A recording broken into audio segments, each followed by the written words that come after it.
students, I am Ajay Parsar from Ekana Senior Secondary School, Mani. Now start the next concept of plus 2 physics, that is the self induction.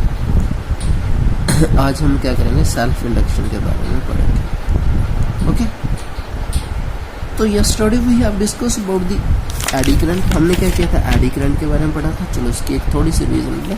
The current induced in the bulk piece of the conductor when amount of magnetic flux link with conductor change. Okay, तो complete conductor के अंदर current का produce हो जाना, उसके अंदर field का produce होना एडी करंट कहलाता था. फिर हमने एडी करंट का फार्मूला देखा था, इंड्यूस्ड ईएमएफ बाय रेजिस्टेंस. फिर हमने इंड्यूस्ड ईएमएफ का फार्मूला भी किया था. ओके, लेंज लॉ से. तो इस तरीके से आपने क्या किया. ओके, तो नेक्स्ट हम करने जा रहे हैं सेल्फ इंडक्शन के बारे में. ओके, तो सेल्फ इंडक्शन की डेफिनेशन देखते हैं. अब मैं बताऊंगा सेल्फ इंडक्शन होता क्या. ओके, चलो सबसे पहले डेफिनेशन लिखते हैं. It is properties, it is property of a coil by virtue of which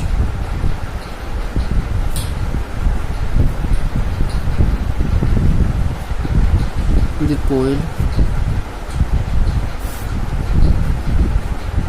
oppose any change in the strength of current flowing through it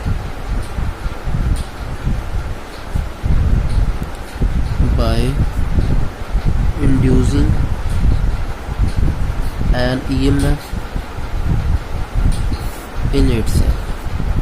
एक EMF इंड्यूस करेगी, बहुत सिंपल सा. ओके, इसको मैं चलो एक वर्ड से समझाता हूँ. इसको बोलते हैं इनर्शिया ऑफ इलेक्ट्रिसिटी. आपको पता है इनर्शिया क्या होता है, कि कोई भी चीज़ ना तो अपनी स्टेट चेंज करना चाहती है, ना तो रेस्ट से मोशन में आना चाहती है, ना मोशन से रेस्ट में आना चाहती है. सेम एज इट इज यहाँ पे क्या होगा, कोई कोयल है, कोयल के अंदर हमने क्या दिया, करंट दे दिया. ओके, करंट दे दिया. अब हम क्या कर रहे हैं, जब इसके अंदर करंट को दे तो रहे हैं करंट. ओके, ये करंट की मान लो डायरेक्शन हो गया. करंट जब हम इसको देते हैं तो ये अपने अंदर करंट को क्या करती है, अपोज करती है. कैसे, क्या करके, एक सेल्फ इंडक्शन बना के, की बना के. कब, जब हम इस करंट को या तो कम करेंगे या ज़्यादा करेंगे. ओके, जब हम करंट की स्ट्रेंथ चेंज करेंगे. अगर हम करंट को ज़्यादा करेंगे, if when increase I increase करेगा, इंक्रीज हो गया तो ई अपोज टी आई अपोज करेगा. जब आई को डिक्रीज करेंगे तो जो ई होगी सेम रहेगी आई की डायरेक्शन. ओके, अब देखो दूसरा डायग्राम से समझाते हैं. मान लो ये आपकी कोयल है, करंट अब आपने क्या करना है, डिक्रीज करना. जब आप डिक्रीज करोगे तो करंट की डायरेक्शन तो आपको पता है कौन सी रहेगी, पॉजिटिव टू नेगेटिव रहेगी. अब हमने करंट को डिक्रीज कर दिया तो ई की डायरेक्शन भी इधर हो जाएगी. इंक्रीज करंट, इंक्रीज करिए आप, यहाँ पे डिक्रीज किया. तो यही तो होती है सेल्फ इंडक्शन. अब डेफिनेशन पढ़ते हैं. It is property of a coil by virtue of which the coil oppose any change in the strength of current. अपने अंदर आए करंट को चेंज होने से रोकती है. flowing it by inducing an EMF in itself. अपने अंदर एक EMF पैदा करके उसको क्या बोलते हैं, सेल्फ इंडक्शन बोलते हैं. ओके, तो ये आपको अच्छे से ये कॉन्सेप्ट समझा गया होगा कि सेल्फ इंडक्शन कैसे बोलते हैं. ये सेल्फ इंडक्शन आगे जाके कई अप्लायंस के अंदर यूज भी किया जाता है. चलो मैं आपको एक छोटा सा इसका एग्जांपल बताता हूँ. देखो आपने क्या किया, एक्सपेरिमेंटल डेमोन्स्ट्रेशन करता है, प्रैक्टिकली करके देखते हैं इसको. Experimental demonstration. डेमो तो आपको पता है ना क्या होती है. Okay, this is the demonstration. हमने क्या किया, दो बल्ब लिए. This is the bulb first, B1.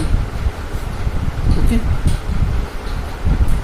This is the bulb B2 दो बल्ब बनेगा। ओके, इन दोनों बल्ब को हमने क्या किया, किसी बैटरी से कनेक्ट किया।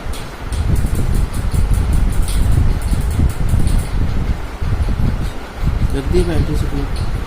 फिर मैंने क्या किया, इस बल्ब को करंट दे दिया। अब क्या होगा, जब मैं एकदम से इसको ऑन करूंगा, स्विच को ऑन करूंगा, तो क्या होगा, ये B1 बल्ब तो उसी टाइम ग्लो कर जाएगा, ग्लो इंस्टेंट ग्लो करेगा।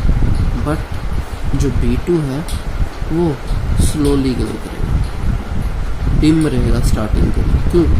क्योंकि आपको पता है इसके अंदर करंट आया, इंक्रीज हुआ, करंट की डायरेक्शन मान लो ये, तो ये अपने अंदर एक EMF को बना के क्या करेगा, उस करंट को रोकेगा। क्योंकि रेजिस्टेंस नहीं रोकती, कोयल ही रोकती है, इंडक्शन कोयल ही रोकती है, ये कोयल है, तो ये अपने अंदर करंट को रोकेगा। ये आपको पता, ये स्लोली डिम करके फिर ग्लो करेगा। अब आपने क्या कर दिया, इसको बंद कर दिया, ऑफ कर दिया, ये इंस्टेंट बंद हो जाएगा, इंस्टेंट ग्लो एंड ऑफ भी इंस्टेंट हो जाएगा। बट ये जो रहेगा, एक बार तो स्लो डिम किया, जो है स्लो ऑफ होगा, क्योंकि इसके अंदर आपको पता है करंट कम करेंगे तो इसी के अंदर एक EMF प्रोड्यूस हो जाएगी, जो आई की डायरेक्शन में होगी, जो इसके अंदर से धीरे धीरे फ्लो करती रहेगी, और उससे क्या करेगा, ये धीरे धीरे बंद होगा। ओके, तो this is the concept of the self induction. Okay, ये आपको सेल्फ इंडक्शन का प्रोसेस समझा। ओके, चलो नेक्स्ट हम करते हैं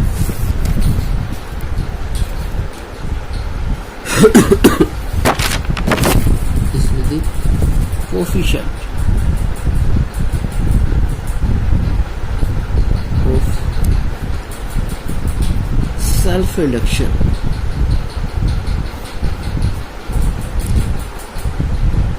in a coil, किसी कोयल के अंदर। ओके, तो हम क्या करेंगे, हम मान लो किसी कोयल के अंदर आई करंट दे रहे हैं, और मैग्नेटिक फ्लक्स आपको पता है क्या, शाई जो है वो मैग्नेटिक फ्लक्स है।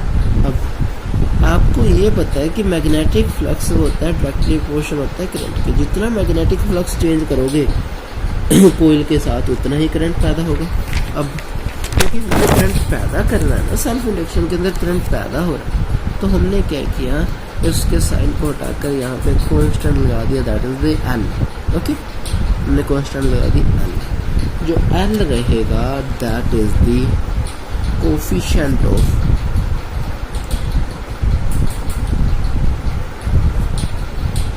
Self induction. सेल्फ इंडक्शन का कोफिशिएंट है वो L रहेगा। ओके, ये आपको पता चलेगा। जो L है किन किन चीज़ों पे डिपेंड करेगा वो देखते हैं। Factors on which L depend, किन किन फैक्टर पे डिपेंड करता है। फर्स्ट फैक्टर है तो factors on which L depend, L किन किन फैक्टर्स पे डिपेंड करेगा, नंबर ऑफ टर्न्स के ऊपर, कि कोयल के अंदर टर्न्स कितनी। ओके, जितनी ज़्यादा टर्न्स होंगे उतना ज़्यादा L की वैल्यू बढ़ जाएगी। ओके, इस पर डिपेंड होगी। ओके, सेकेंड वो डिपेंड करेगा एरिया ऑफ क्रॉस सेक्शन, कि क्रॉस सेक्शन एरिया कितना है, कितनी बड़ी जो कोयल है। ओके, इस पे डिपेंड करेगा। ओके, नेक्स्ट किस पे डिपेंड करेगा, third factor nature of the material, किसके nature of material, of core के, कोर कौन सा है इस कोयल के अंदर, सॉफ्ट आयरन कोर डालोगे तो सबसे बेटर रहेगा। ओके, कोर पे डालो। ओके, तो ये आपका समझ। अब मैंने बोला इफ करंट जो है 1 एम्पेयर है, अगर करंट 1 एम्पेयर हो जाता है तो फार्मूला क्या बन जाता है, L इंटू आई होता है। तो क्या हो जाएगा formula, phi is equal to L into 1 हो जाएगा। शाई जो है वो L के बराबर हो जाएगा। कहने का मतलब है coefficient of self induction numerically equal to the self magnetic flux.